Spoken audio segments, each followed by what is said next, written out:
You see, last week I told you guys that I'm doing chapter reviews with my face cam and unscripted for the reason of efficiency, but this week I'm showing my face for a different reason. I want you to see how unbelievably smug I am. Look at this face. Smug.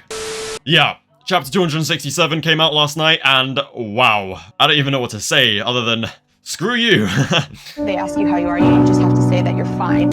I might be losing my mind a little bit, I'm not gonna lie, but I was right. Well, lots of people were right. I definitely was not the only person that predicted this, but yeah, she's back. I can't be asked to kind of sit here and waffle through the intro about, oh my god, it's another great chapter, but we've only got 5 chapters, whatever. We're just gonna get straight into reviewing the chapter. So yeah, let's get into chapter 267. So the chapter begins with another reason for me to be very happy. My goat, Yuta Okotsu. In fact, half the chapter is actually a flashback to Yuta and finally explaining the details of his copy curse technique, and it's amazing. I really like it. A lot of people will be hating on Yuta for some reason, I'm not sure why, but we also get to see the soul swap training in action. So we're in a room in the training facility in the flashback, the time skip, the 1 month time skip, and Yuta is in Gojo's body and Gojo's in Yuta's body, and they're in some sort of training room, and as you can see, well no, you can't see because I'm not showing you panels because then YouTube is gonna nuke my channel, but as you will see, there is like loads of cracks, like big craters in the walls. So what's basically been happening is Gojo's been sitting there in Yuta's body, and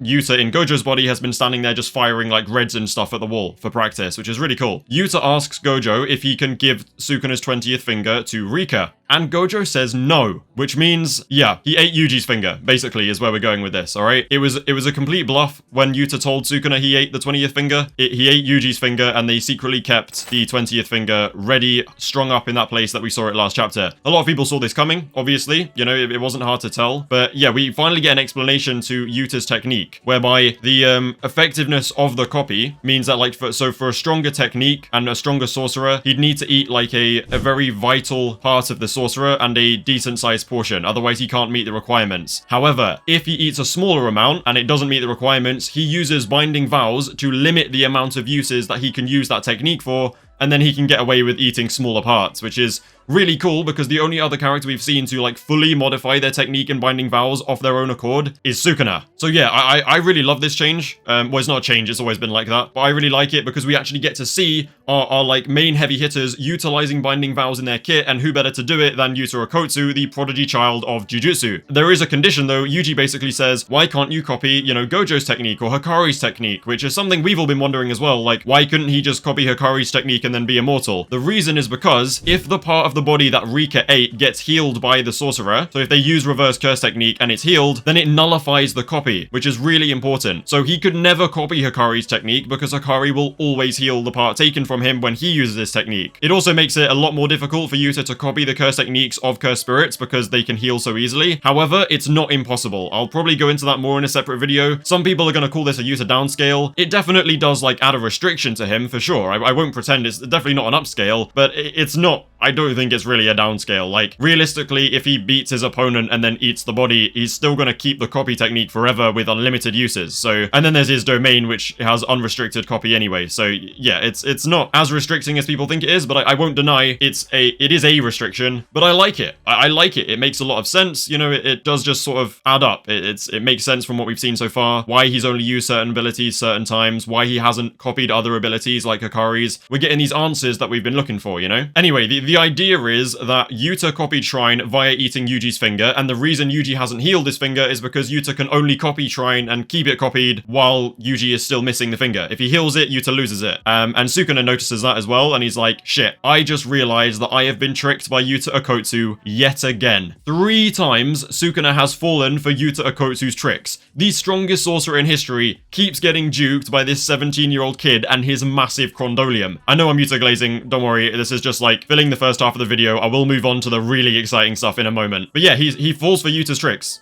Again, basically. And I actually really like it because when you think about it, the one thing Sukuna can't comprehend that he outright says is he can't comprehend finding any value in other people. Whereas Yuta's entire character is the exact opposite of that, where he thinks his greatest strength and his abilities' greatest strength is the fact that he can have their abilities and the original user. He makes use of the other people around him. He makes use of his friends. So the fact that Sukuna keeps falling for the same trick is really, actually really good writing, because it shows that Sukuna's weakness is that one thing he can't comprehend, and it's the one thing Yuta's so incredibly good at understanding, to the point where he can keep exploiting it and Sukuna will keep on falling for it over and over again. I just really like that detail. I think that's actually a really good sort of comparison between Yuta and Sukuna, who are two ends of the scale. And we also know the reason why they had the idea of eating Yuji's finger is because Gojo confirms in the time skip to everyone that Yuji does have Shrine engraved on his body. So he goes, yeah, I'm not giving you that 20th finger. I've got other plans for that. I'm going to give you Yuji's finger instead. And that's how he copies it. So the finger that we see at the end of the last chapter, the one strung up in the tower, that is Sukuna's 20th finger that Gojo placed there. So anyway, we cut back to the present and we're in Yuji's domain and they're both sort of fighting. But then we cut to that tower where the finger is strung up and we see that Utahime and Gakuganji are there guarding it, which I really like because he trusts them. Like, he trusts them completely. So he told them the information about the finger and they're there to guard it, basically. But as we know, there's no destroying Sukuna's fingers. They are indestructible. Gojo used a red point blank and it didn't do anything. Well, Utahime explains that they can use a binding vow whereby they basically ignore the goal of trying to destroy the physical object and instead aim only for the curse technique. They aim only for the actual bit of Sukuna's soul within the cursed object. And what Utahime says is, I'm a little bit worried because she has only been awake for 30 minutes. But she also confirms that she has the perfect technique for dealing with this Sukuna finger. And she is exactly who you think she is. Nobara Kugisaki, with the eye patch, reveals herself and then hammers a massive soul resonance into Sukuna's 20th finger. And let me tell you right now, Sukuna feels that shit. He feels it. It's just like with Mahito. From a distance, the spikes come out of Sukuna. He goes, shit, I can't use my domain. It's that girl's technique. I am screwed. He literally goes, yeah, it's kind of done. But then obviously he's like kind of drugs himself up on copium a bit and goes, nah, do you know what, Yuji? Nah, I'm gonna win. Nah, I'd win. And it's just pure copium. Like, he knows he's screwed. He's just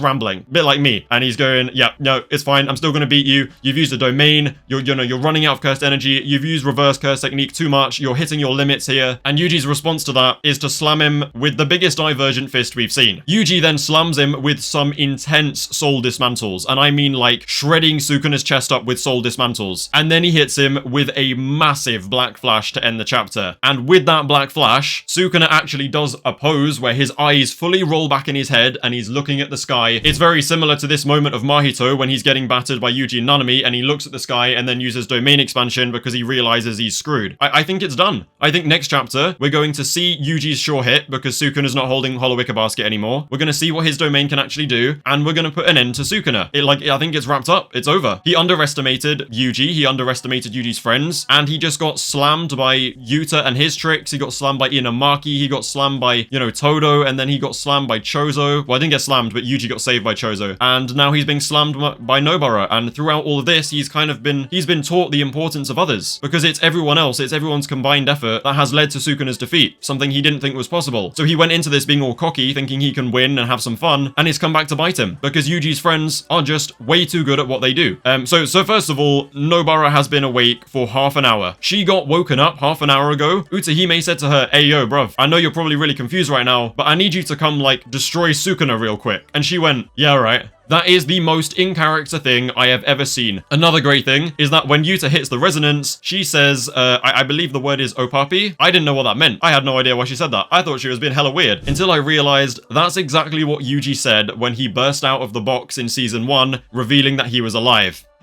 So that's basically what happens in the chapter, but there are a few things that I want to talk about now which are very important, and I want to make the prediction now while I can so that I can look at it next week and go, aha, I told you. I think Gojo is going to return. I think Yuta goes back to his body, and I think Gojo is alive. I don't know the specifics yet. I'm not 100% sure. I was always very sure that Nobara would come back. I was always very sure that Yuta would come back with the Six Eyes and Limitless. I'm not incredibly sure, however, I am going to predict it now so I can look back on it and say, yes, Gojo did live. I think he survives the end of Jujutsu Kaisen. And I would love to see if the end of Jujutsu Kaisen, the final few panels, is that shot of Gojo from the first ever opening of Jujutsu Kaisen where he's standing on the tower. I'll play the clip now. Where he's standing on the tower. I want this to be him proudly looking over the new generation of sorcerers that he raised. I think that would be so unbelievably cool. But yeah, that is chapter 267 of Jujutsu Kaisen. I'm lost for words. I'm not lost for words. That's evident. I sat here and rambled for like 15 minutes straight, but you get the point, okay? We got some really good Yuta Gojo interactions. Hakari got mentioned, I guess. We got the Nobara return, despite all the haters. Listen, I predicted this shit, and you guys were telling us, we were hoping. Yeah, that does it. So, as always, make sure to like and subscribe. Just to remind you guys, I only do this face cam thing for chapter reviews to get them out quicker and speed up the editing process. Let me know what you think. If you want me to go back to the normal one and take more time, I do genuinely take that as constructive criticism. Don't feel bad about writing it. I'll take it on board. Feel free to join the Discord and follow me on Twitter. Links below, as always. I really hope you guys enjoyed the chapter as much as I did. And yeah, I will see you in a bit. Goodbye.